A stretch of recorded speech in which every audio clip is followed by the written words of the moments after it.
салом алайкум тамошобинони гиромӣ, хушомадед ба канали Дунёи рангини кӯдакон. Ман тасмим гирифтам ки барои духтарон ва занони хонашин як курси омӯзишӣ сабт карда нашр кунам. Ин курс аз бофтани бозича ва лухтакҳои пахтагин иборат аст. Ин бозичаҳо дастбоф буда барои кӯдакон тамоман безарар мебошанд. касоне ки мехоҳанд ин лухтакҳои рӯйимизбударо худашон бофанд, пас дар канали мо обуна шуда дарсҳоямонро давомнок тамошо кунанд. ин намуди лухтакҳоро бозичаҳои амигурумӣ мегӯянд ва тарзи бофтанашон монанди гулдӯзӣ ва зардӯзии худамон буда, ҳар духтару зан метавонад дар хона вақтҳои холигиаш ин гуна бозичаҳоро бофад, ҳам барои наздиконаш тӯҳфа кунад, ҳам ба фурӯш барорад.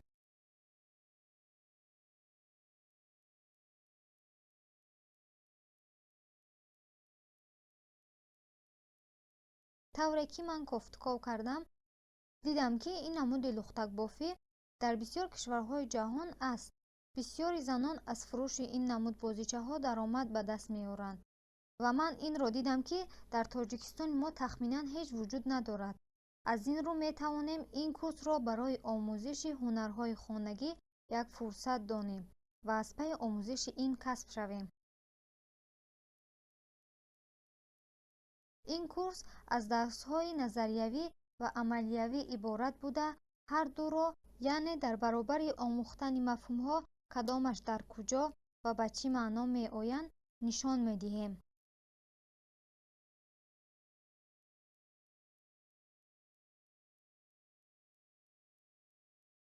барои бофтани ин гуна лухтакҳо ба мо дирафши бофандагӣ, яъне ҳамин симаки бофандагӣ, ман наздиктар ба шумо нишон диҳам. симаки бофандагӣ ва ришта, чашмакҳо ва пахта, чунин намуд пахтаҳо барои дохили бозичаҳоро пур кардан барои мо яъне лозим меояд.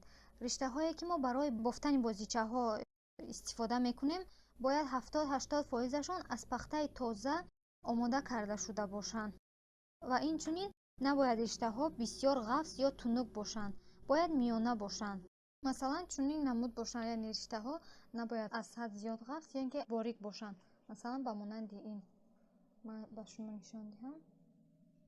бинед, ман аз ҳамин намуди риштаҳо истифода мебарам ки барои бофтани бозичаҳо бисёр хуб ҳастанд ва аз пахта истеҳсол карда шудаанд. инчунин риштаҳои ғафс ё тунук дар баъзе ҷоҳо лозим мешаванд. масалан барои бофтани мӯи сар, ман ба шумо нишон диҳам. мӯи сар каме ғафстар меояд, яъне ришта каме ғафстар бошад, зебо меояд, хуб аст, яъне барои мӯи сар хубтар аст. ва инчунин дар баъзе ҷоҳои дигар барои бофтани ангуштон мо метавонем ки риштаҳои бориктарро истифода барем барои осон шудани корамон.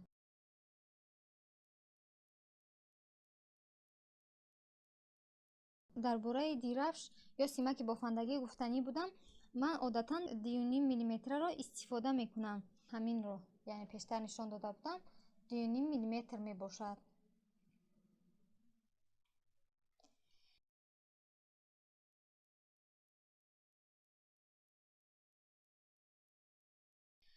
чизи дигар ин чашмакҳои бозичаҳо мебошанд ки метавонед онҳоро бо риштаҳо бофед ё ин ки чашмакҳои махсусе ки дар мағозаҳо барои бозичаҳо истеҳсол карда шуданд, аз онҳо истифода баред. масалан инҳо чӣ хеле ки шумо мебинед дар мағоза махсус барои бозичаҳо истеҳсол карда шудаанд. бисёр хуб ҳастанд. бибинед инҷо дар чашми хирс ва метавонед бо ришта бофед. дар калаи лухтак метавонед бо ришта бофед ё ин ки аз ин яъне аз кадомаш ки барои шумо хубтар, осонтар аст, метавонед аз он истифода баред. ҳарду зебо хуб мебароянд.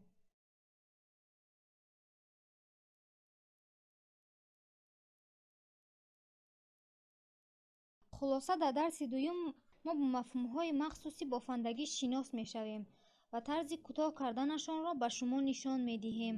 ин мафҳумҳо ва рамзҳо амалӣ нишон дода мешавад. барои рамзҳо намунаҳо мебофем.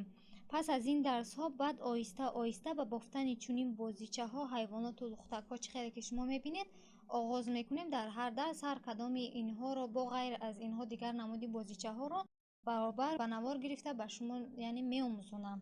агар ба шумо курси мо писанд омада бошад ва хоҳиши омӯхтани ин касбро доред, дар канали мо обуна шуда моро дастгирӣ кунед. ташаккур ки моро тамошо кардед. То видеоҳои оянда дар амони худо бошед.